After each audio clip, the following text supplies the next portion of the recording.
for the Susan Taylor Podcast, where we discuss the yoga of mind, medicine, and healing. Author of Feeling Good Matters, Sexual Radiance, and the Vital Energy Program, Dr. Taylor imparts authentic knowledge and practical tools that inspire, educate, and empower us to be a healing force for positive change. So join us and take your life and our planet to the next level.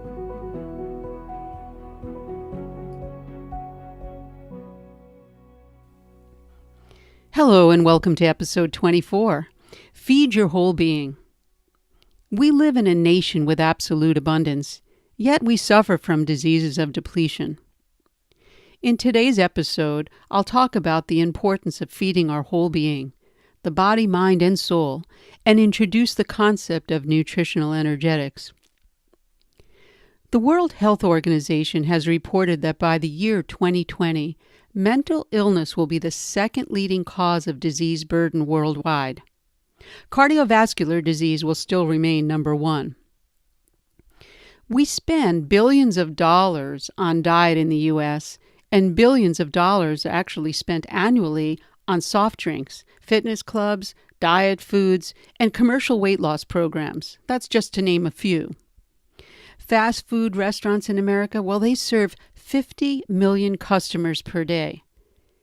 And according to the American Beverage Association, Americans consume an average of more than 54 gallons of carbonated soft drinks each year. That's amazing to me. That makes it 3 times more popular than bottled water, milk, and coffee. McDonald's sells an average of 75 burgers every second. And the average American spends an estimated of $1,200 on fast food each year. Our children consume an estimated 12% of their calories from fast food, and 20% of all American meals are eaten in the car. So where does that put us now? Are we a vital, healthy participant in a healthy nation? I'm not quite sure. As a pioneer in the field of what I term nutritional energetics, we devitalize our mind, body, and spirit from lack of nourishment. Lack of nourishment I'm defining from our eating habits, as well as from the quality of food that we consume or we choose to feed our body, mind, and soul. As humans, we eat everything from fresh foods to synthetic compounds. They're not even foods. And we don't pay attention to the subtle vibration that these foods and our habits have on our mind. And then, of course, as well as on our body, because we remember the mind and body are one. And what goes on with one will have a ripple effect on the other. Let's see what I mean by nutritional energetics. Nutritional energetics is our vital force. It's a subtle vibration that foods have to offer. And it goes beyond the physicality of food, namely what we talk about, calories, proteins, fats, carbohydrates, vitamins, minerals. They're all important, and I've written about them with Secrets to a Well-Nourished Brain and how we need them for caloric intake for weight loss programs, etc., etc. But that's not really the definition of what quality of food is all about. That's what I term in the past benchtop nutrition. It's a calculated amount of what's in each food. But with nutritional energetics, we look at the effect that food has on our whole living human organism.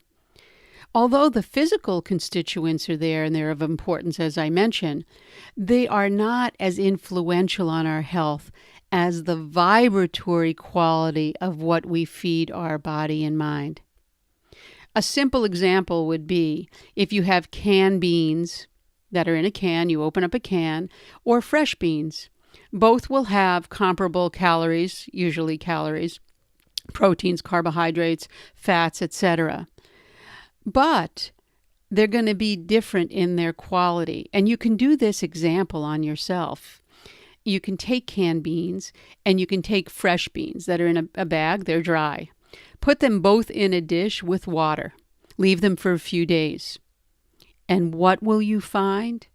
You'll find that the dry beans will have sprouted. The beans that are in a can will have putrefied. Now, think about that. Think about what that would do, what that even means. What that means is the canned beans didn't have any life force left to sprout, but the dry beans did. They actually had a vital force to allow the sprout to take action. The vibration was there. So what does that do to your mind? It's the same kind of thing. We have a cellular pulsation that takes place with a vital force. So when we bring in food with that pulsation and that vital force, it gets translated into our mind-body-soul complex. Our food, like our body, needs this life force, activated and healthy. Moment to moment, actually. If we take a look into ancient medical science, we see that Ayurveda teaches that all life forms resonate with a vibratory quality or a vibratory energy. Every molecule in our body is constantly pulsating with life. This is caused by what we term subtle energy. This energy supports all levels of our being, the body, mind, and soul, and it determines our level of vitality. Subtle energy vibrates at different levels and different rates. If we have a high vibratory quality, it means that our energy is not necessarily pulsating quickly, but rather it's self-contained and self-sustaining. When this is the case, the flow of energy goes inward, not outward, and we're balanced. It allows our physical, mental, and spiritual levels to resonate with a healthy level of vitality. We're neither expending too much, taking in too much, or leaving or expending too much, as I just mentioned. And it leaves us neither fatigued nor overstimulated. So we're balanced, we're contained. Now, if we have a low vibratory quality, the flow of energy is imbalanced. We either have too much energy flowing outward, making us feel drained and depressed, or too much energy maybe flowing in, leaving us overstimulated. We want the whole idea is homeostasis. We want balance. So the foods that we choose to feed both our mind and body need to come in a balanced, sustained, contained way. And there are ways to train yourself for that. If we fast forward to present day, we find that many people today have physical and emotional problems, irritability and fatigue, I'm defining here, due to this kind of imbalance. Many diets provide nutrients, but not nourishment. Keep that in mind. In our culture of hyperstimulation, we're apt to think of energy as movement and speed, even as terms used like bulletproof. Well, this is not what I mean by vital energy. I'm talking about energy that's balanced and contained within us, rather than flooding in or streaming out. I find it helpful to think of leaks when describing what I mean. If I think about a leak in a dam, for example, it causes inefficient functioning. The water isn't contained, right? It's leaking out. If you ever had a leak in a cup or something, or a plastic container, whatever's in there is leaking out. Such leaks actually cause a drain of energy. So sealing these leaks restores functionality. Sealing our own leaks restores our balance, allows us to be calm and energetic. Our energy is contained. It circulates in a balanced way throughout the whole system, from head to toe, from mental capacity to walking ability, from the crown chakra to the root chakra. This balanced flow constantly replenishes itself. And that happens when we're contained and we understand the concept and we live that concept of vital energy balance. When we're in search for equilibrium, we move towards that. And we do that. Our cells will do that. Our human organism does that automatically. But we can, with some knowledge, we can actually hasten that, and we can actually assure that we're in equilibrium. Keep in mind that we're composed of a body, mind, and spiritual body, all pulsating to our own inner vibration. All three are interconnected from the gross to the most subtle. And the breath is what links the body and mind together and serves as a barometer of health and vitality. Without breath, the life as we know it does not exist. We must keep in mind that our physical and mental diet will also influence our breathing patterns via our nervous system. So food does indeed have a direct impact on our mind and brain. But when we feed our whole being, we need to take into account that we're a complex organism with a body, mind, and senses. So our body requires that we feed it, clothe it, exercise it, and enjoy its sensations. With regard to nutrition, here's what most people don't look any further.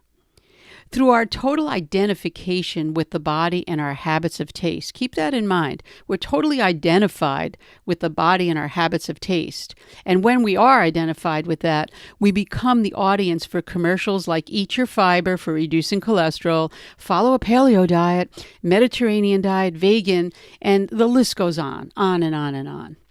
We become accustomed with dietary beliefs and habits, and it becomes difficult for us to change them. I think it was Margaret Mead that once said, it's easier to change someone's religion than it is their diet, because we become so ingrained in these belief systems. If we recognize that the body is just a sum total of our habits of eating, thinking, and being, and that we have the ability to create new habits, we could learn to feed our mind, body, and senses with the vibration that supports health and vitality. Well, this brings us to the end of this episode. And if you'd like to be notified weekly, we're doing that through the susantaylor.org websites. And if you sign up for that, we'll send you out a notice each week, and we'll deliver the podcast to you.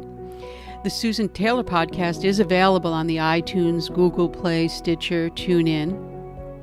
And as I just mentioned, also on susantaylor.org, where you can click on the podcast to subscribe. Contact us at susantaylor.org with any questions, comments, and feedback. I'm enjoying the weekly feedback that I do get. And I'd like to say again, thank you so much for listening. I'll be there again next week. And again, questions, comments, something you might want to hear, contact us at susantaylor.org.